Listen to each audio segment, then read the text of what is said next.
One thing I will say about the Skywalker saga is that the prequels were honestly very different in their own way, as well as the originals, and even the sequel trilogy. A lot of fans had issues, especially with The Last Jedi and The Rise of Skywalker. I think it's pretty safe to say here that the sequel trilogy is probably by far the most controversial Star Wars trilogy out of the entire Skywalker saga. This is Mike Zero. Make sure to subscribe if you're new to the channel for future Star Wars content. Now, we've seen this common trend between, of course, Kathleen Kennedy and other creators on board of multiple projects that were associated, such as with The Force Awakens, The Last Jedi, and even The Rise of Skywalker and Solo, and many more as well. Kathleen Kennedy actually caused a lot of problems over at Lucasfilm when it came to the production of many of these new Star Wars movies back then. Even Rogue One: A Star Wars Story went through various reshoots because of Kathleen Kennedy. We honestly could have had so much more Darth Vader footage if it weren't for Kathleen Kennedy initiating those reshoots. Now, the thing about the sequel trilogy is that it really has been a very inconsistent ride when it came to, the many years from 2015 until 2019 of developing the sequel trilogy and really making it happen. And honestly, the fact that The Rise of Skywalker did not meet the same exact box office results as The Last Jedi's, it just shows the fans that there were far less repeat viewings of that particular movie. However, thankfully, The Mandalorian got things right by, of course, creator Jon Favreau, of really sticking with the vision by George Lucas. Now, on top of all of this, what's really intriguing all has to do with creative differences and how it all happened between Jon Favreau and Kathleen Kennedy. With both Disney and Lucasfilm now finished with The Rise of Skywalker, they are now fully invested with their new Star Wars trilogy as well as their new Star Wars universe, in general on Disney Plus as well. Now, it's explained that both Bob Iger and Bob Chapek are working very hard with each other in order to create a better future for the Star Wars brand as we know it. However, it's described that not so long ago, creator Jon Favreau was going through a very tough time over at Lucasfilm, to the point where he almost quit from Star Wars due to Kathleen Kennedy before her creative power was stripped away.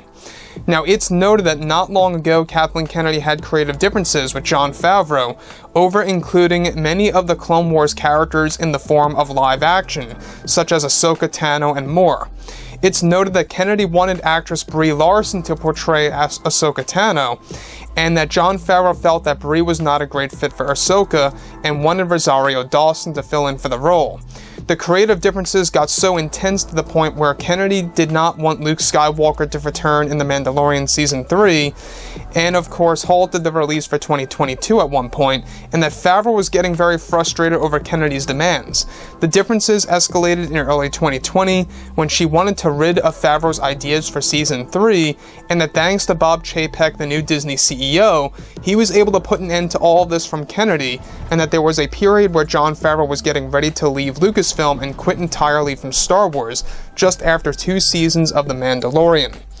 So you can see that the creative differences never really ended between Kathleen Kennedy and other creators like Jon Favreau. And the fact that it really drove Favreau so insane to the point where he almost quit from Lucasfilm, quit from all of Star Wars, just after 2 seasons of The Mandalorian.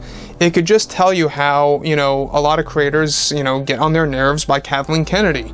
It's one of the main reasons as to why a lot of people departed from The Force Awakens when it was being made, and even the Boba Fett Star Wars movie and why that was cancelled. We went over that not too long ago. That also played a major role in, of course, a lot of creative differences.